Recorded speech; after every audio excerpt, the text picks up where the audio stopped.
Hello everybody, in this video we're looking at the upcoming Evolved Balance update. It's supposed to be pretty controversial. They've been talking about this update for about a week now, and they finally released some specifics about what the update is probably going to contain. This comes from the developers and the community forums, and it's being reported on several websites on the internet now. One of the main things the update is going to do is it's going to tweak the Wraith. It's going to tweak the decoy ability specifically, which is good. I was hoping they wouldn't really destroy the Wraith, but out of all of her abilities, the decoy is the only one I feel is slightly, I don't want to say overpowered, but just not balanced well.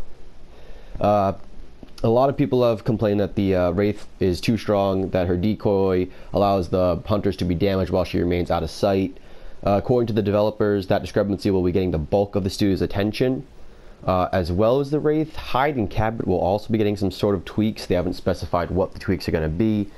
That is more interesting because Hyde, as one of my favorite assaults, he does seem to be the most consistent assault for dealing damage.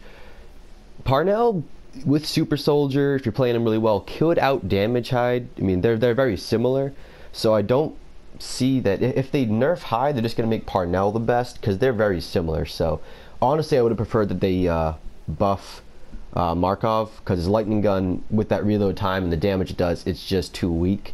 And I think if they had buffed Markov, it probably would have made the three assaults fairly comparable.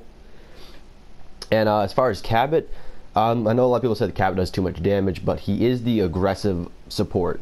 He's supposed to help the team kill the monster fast. He doesn't have the shield to help keep people alive. He doesn't have the turrets to help hold an area. He's all about attack. It's all about offense. And so, you know, maybe if they do a slight nerf on his weapon, you know, his rail cannon, whatever, it'll be good. But I mean, I'm hoping they don't destroy it and make it too weak or weaker than the other supports' weapons. Because if you think about, out of all the supports, I feel like the aggressive support should probably have the strongest weapon. That's what he's supposed to do. Especially with the Behemoth coming out, which could put up a ring of rock and, you know, close off a single hunter. Having a strong rail cannon to knock it off the hunter if it pounces him through the wall is really the only thing that could save them, considering that apparently the wall's gonna be tall enough that even a full jetpack will run out by the time you reach the top. So I mean, in that amount of time, a pounce could do a lot of damage to your teammate.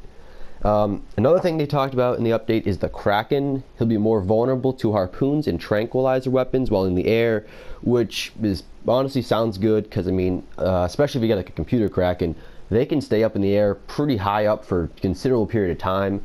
And even though the Kraken can't do great damage from up there, I mean, his attacks aren't that hard to dodge, it just kind of slows down the game so that the hunters aren't doing damage, the Kraken's not really doing much damage. It just seems to be slowing the gameplay down.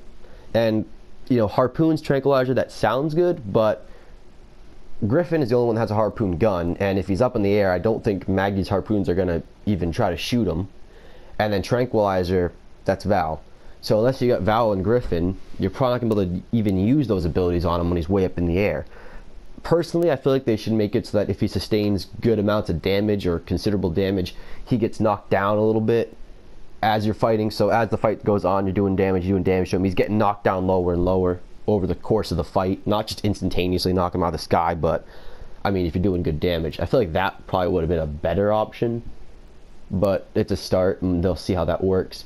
They also said, though, that the Kraken's Vortex attack will be able to destroy all sound spikes, traps, and mines in a future patch or update. And that is interesting. I mean, yeah, it is a Vortex. It should go across. It should probably destroy everything in its path. But that will be interesting to see how that works out, especially if it gets to stage 3 and you're trying to defend the generator, setting up, you know, turrets and mines and stuff.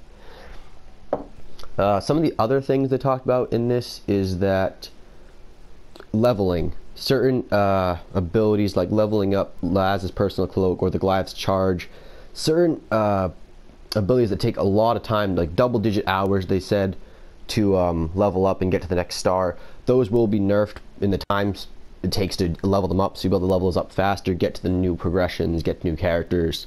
That sounds great because honestly, some of the characters' abilities really, if you want to get it out of the way in any reasonable amount of time, you gotta get a friend, go into custom games, and just let if the friend's the monster, just let you hurt them. I mean, because some of these abilities just take way too long to get done in regular games, even if you play this game a lot. Other problems they mentioned was there's a lot of weird glitches apparently in Xbox Ones. One of the most prevalent ones was that the console would suddenly lose player progression, which is quite a bad glitch that kind of ruins the game for a lot of people. And they said that will be coming ASAP, and that might mean that it comes before the monster balance tweaks. Probably going to become sooner then, which is kind of disappointing. I was hoping they might get this balance update out soon. It's already been a week since they said first talked about it. And there's a couple other weird little bugs with like lighting and some other small tweaks that they're going to fix. But mainly, Wraith is getting nerfed. Its decoy ability. Hide and Cabot will probably see some sort of nerf. And the Kraken is going to be a little bit less of a monster up in the sky. All in all, kind of, it's decent. I mean, I didn't want them to nerf the Wraith and anything other than its decoy, really. Except for perhaps putting a delay in its warp ability so it can't quite get out of domes so easily. And the Kraken, yeah, I was hoping it wouldn't be able to stay in the air quite as much.